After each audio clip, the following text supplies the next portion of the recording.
Thank Tell us, you. you're coming straight from a protest, calling on Congresswoman Katie Porter to support the Mahsa Act. So let's start with that. How did it go? It was amazing. It was amazing. We had, first of all, I want to give a shout out.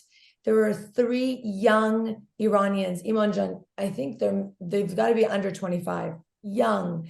These 3 kids, I can't wait till I post their pictures. They're kids, put this entire thing together. There were a lot of people there. We had Michael Pauly from LA. We had so many people come from LA. So many people come from, we had someone drive a truck from San Diego that has Mahsa Amini's face on the side of it. I mean, it was incredible. What was most touching for me is Katie Porter is part of the Democratic Party, and almost every speaker that spoke was either a Democrat or had some relationship with them, which was amazing because it showed that we are united in our message to these politicians, that this is not just Republicans asking for it. It's that we are all collectively as an Iranian community are united and want to do everything we can to save our country and help our people. I love it. And you actually met the man who originally introduced the Mahsa Act. Can you tell us about it and like why it's just so important in general?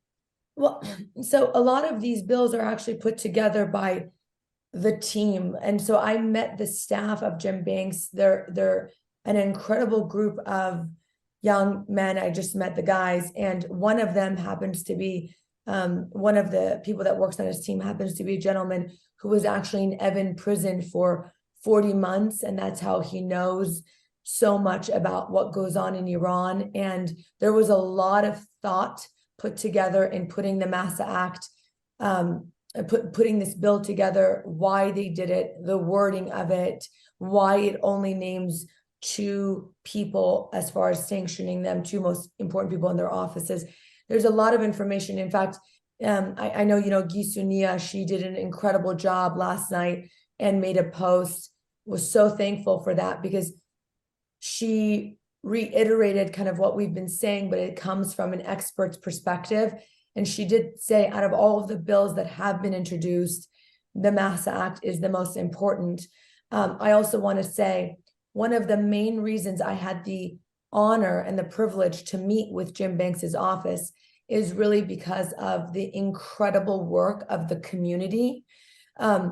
Every bill that was introduced in 2022 dies at the end of the year. So when 2022 ended, all of the bills that had been introduced died with it.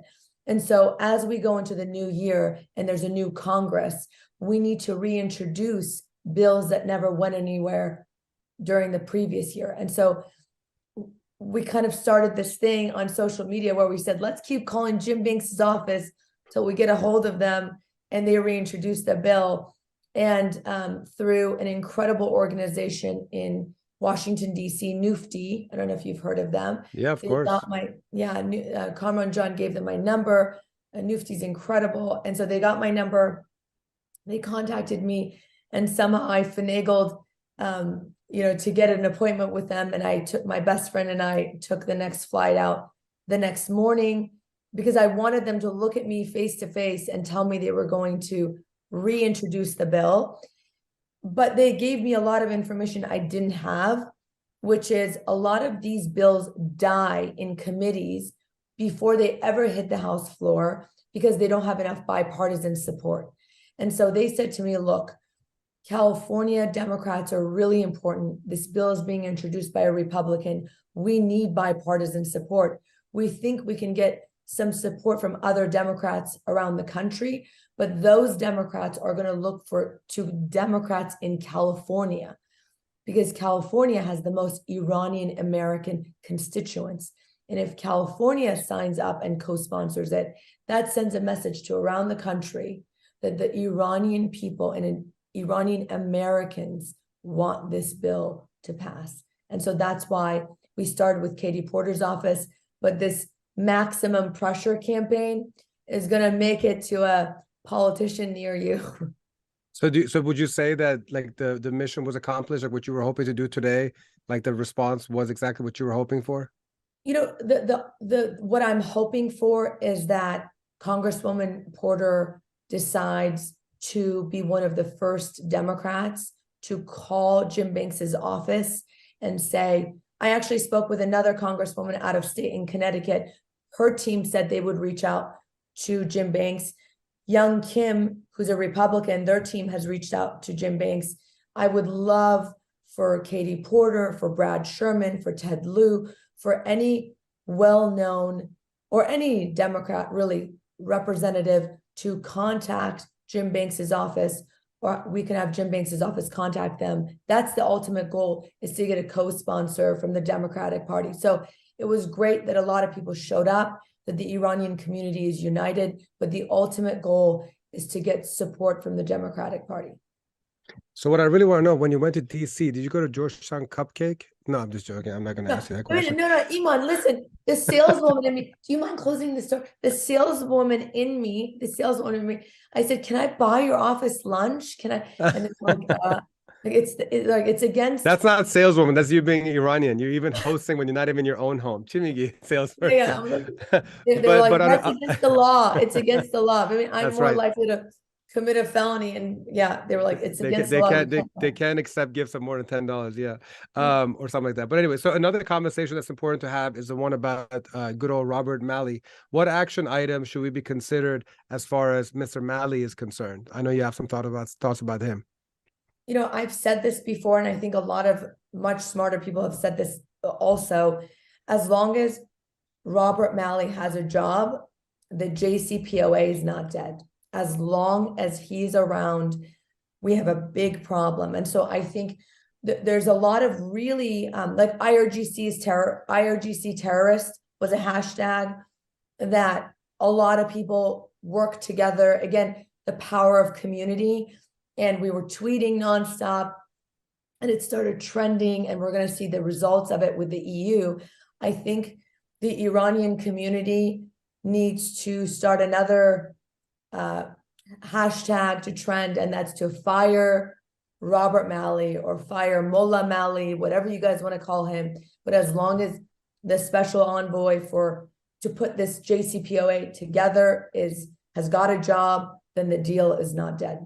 Although I know that Secretary Blinken, I think today, said the deal is dead, but I don't believe it. He said it, but I saw this video of him, I think it was in England with one of the representatives, UK, and like it was a 5-minute video. Montri Tavakoli, I think she's the one that sent that shared an amazing video that like has great commentary, and it's insane. You see dirty politics front and center, and how they just kind of like dance around everything, and then at the end, basically talking about diplomacy. It's like, come on, man. Like at this point, talking about diplomacy. So we'll see how he feels. Is Malley in DC?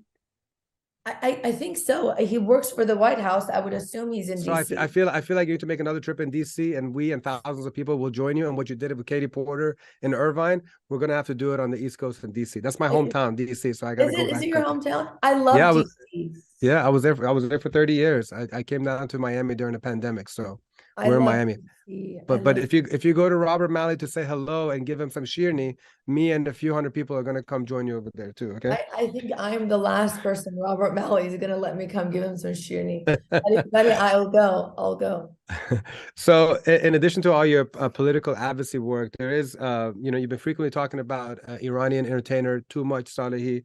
He's obviously an important figure in this revolution. I mean, when you think about it, when you listen to his songs and when you watch his music videos, like if that's not a hero, I don't know what is. I mean, it's just like he literally like kind of spelled everything out about what's happening in revolution before he himself got arrested. And so what makes him stand out to you?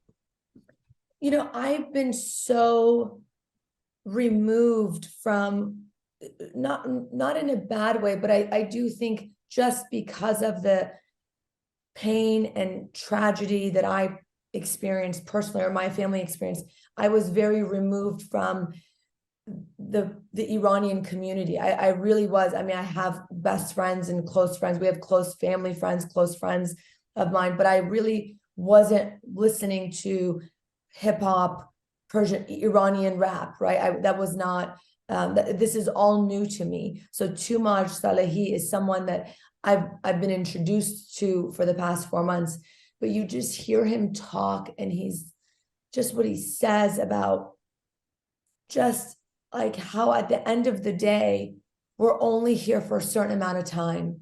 And really at the end of our life, when we're laying in bed, you know, hopefully we're all old, you know, you're 100 years old and you're thinking to yourself, did I do everything I could during the time that I was alive? Like when I hear him speak, he just talk, he's so deep, and he's such an important person in this revolution and had done so much that I do think there's thousands of people that are in prison. We need to be advocating for all of them, not just the famous people.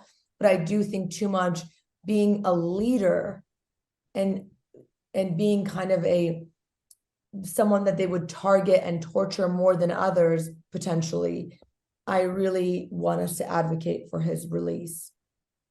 I look at him as like the Persian Tupac, you know, like just so genuine about all the things that are happening in life. And I've never come across somebody that does not fear death, you know, like it's incredible. Like he literally has been willing to give up his life for a free Iran, and it's incredibly inspirational.